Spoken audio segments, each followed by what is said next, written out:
ಮಾಜಿ ಮುಖ್ಯಮಂತ್ರಿ ಎಸ್.ಎಂ. ಕೃಷ್ಣ ಅವರ ನಿಧನದ ಕಾರಣ ಎಲ್ಲ ಸರ್ಕಾರಿ ಕಾರ್ಯಕ್ರಮಗಳನ್ನು ರದ್ದು ಮಾಡಲಾಗಿದೆ ಎಂದು ಉಪಮುಖ್ಯಮಂತ್ರಿ ಡಿ.ಕೆ. ಶಿವಕುಮಾರ್ ಹೇಳಿದ್ದಾರೆ.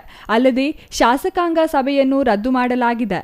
ನಾನು ಶಾಸಕರಿಗೆ ಔತಣಕೂಟ ಏರ್ಪಡಿಸಿದ್ದೆ, ಅದು ಕೂಡ ರದ್ದು ಮಾಡಲಾಗಿದೆ ಎಂದು ತಿಳಿಸಿದರು. ಸಂಜೆ 5 ಗಂಟೆಗೆ ಭಾರತ್ ಜೋಡೋ ಭವನದಲ್ಲಿ ಸಂತಾಪ ಸಭೆ ಆಯೋಜಿಸಲಾಗಿದ್ದು, ನಾನು ಮನೆಗೆ ಹೋಗಿ ನಂತರ ಮದ್ದೂರಿಗೆ ಪ್ರಯಾಣ ಮಾಡುತ್ತೇನೆ ಎಂದು ಡಿಕೆಶಿ ಹೇಳಿದರು. 10 ಗಂಟೆ ನಂತರ ಸಿಎಂ ಜೊತೆ ಚರ್ಚೆ ಮಾಡಿ ಮುಂದಿನ ತೀರ್ಮಾನ ಮಾಡುತ್ತೇವೆ. ಉಳಿದ ವಿಚಾರಗಳನ್ನು ಕುಟುಂಬಸ್ಥರ ಜೊತೆ ಚರ್ಚೆ ಮಾಡಿ ತೀರ್ಮಾನ ಮಾಡುವುದಾಗಿ ಡಿ.ಕೆ. ಶಿವಕುಮಾರ್ ಹೇಳಿದರು. ಇವತ್ತು ನಮ್ಮೆಲ್ಲ ಕಾರ್ಯಕ್ರಮಗಳನ್ನೆಲ್ಲ ರದ್ದು ಮಾಡಿದ್ದೀವಿ. ನಮ್ಮ ಶಾಸಕಾಂಗ ಸಭೆನೂ ಇತ್ತು.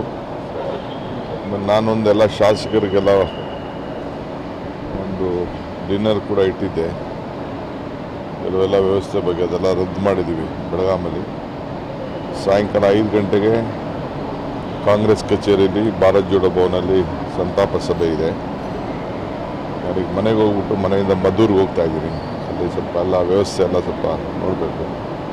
ನಾನು ಡಿಸ್ಟ್ರಿಕ್ಟ್ ಮಿನಿಸ್ಟ್ರು ಎಲ್ಲ. ಮಾಜಿ ಮುಖ್ಯಮಂತ್ರಿ ಎಸ್.ಎಂ. ಕೃಷ್ಣ ಮುತ್ಸದ್ದಿ ರಾಜಕಾರಣಿ.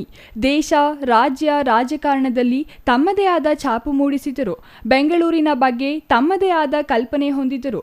ಮುಖ್ಯಮಂತ್ರಿಯಾಗಿ, ರಾಜ್ಯಪಾಲರಾಗಿ, ಕೇಂದ್ರ ಸಚಿವರಾಗಿ ರಾಜ್ಯ ಮತ್ತು ದೇಶಕ್ಕೆ ಅಪಾರವಾದ ಕೊಡುಗೆ ನೀಡಿದ್ದಾರೆ ಎಂದರು. ಎಸ್.ಎಂ. ಕೃಷ್ಣ ಅವರನ್ನು ಹಲವು ಬಾರಿ ನಾನು ಭೇಟಿಯಾಗಿದ್ದೆ. ರಾಜಕೀಯವಾಗಿ ಅವರು ಸಲಹೆಗಳನ್ನು ಕೊಡುತ್ತಿದ್ದರು. ಅವರಿಲ್ಲ ಎಂಬುದು ದುಃಖದ ವಿಷಯ. ಅವರ ಆತ್ಮಕ್ಕೆ ಶಾಂತಿ ಸಿಗಲಿ ಎಂದು ಶೋಭಾ ಕರಂದ್ಲಾಜೆ ಕೋರಿದರು. ಎಸ್.ಎಂ. ಕೃಷ್ಣ ಅವರು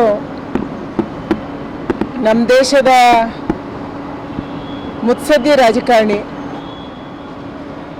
ದೇಶದ ಅಭಿವೃದ್ಧಿ ಬಗ್ಗೆ, ಕರ್ನಾಟಕದ ಅಭಿವೃದ್ಧಿ ಬಗ್ಗೆ, ಅದರಲ್ಲೂ ಬೆಂಗಳೂರಿನ ಅಭಿವೃದ್ಧಿ ಬಗ್ಗೆ ತನ್ನದೇ ಆದಂಥ ಒಂದು ಕಲ್ಪನೆಯನ್ನು ಅವರು ಹೊಂದಿದ್ರು. ಮುಖ್ಯಮಂತ್ರಿಯಾಗಿ, ರಾಜ್ಯಪಾಲರಾಗಿ, ಕೇಂದ್ರದಲ್ಲಿ ಸಚಿವರಾಗಿ ತನ್ನದೇ ಆದಂಥ ಒಂದು ಕೊಡುಗೆಯನ್ನು ನಮ್ಮ ರಾಜ್ಯಕ್ಕೂ ಕೊಟ್ಟರು, ದೇಶಕ್ಕೂ ಕೊಟ್ಟರು. Satish Kumar, CTV news, Devanahalli.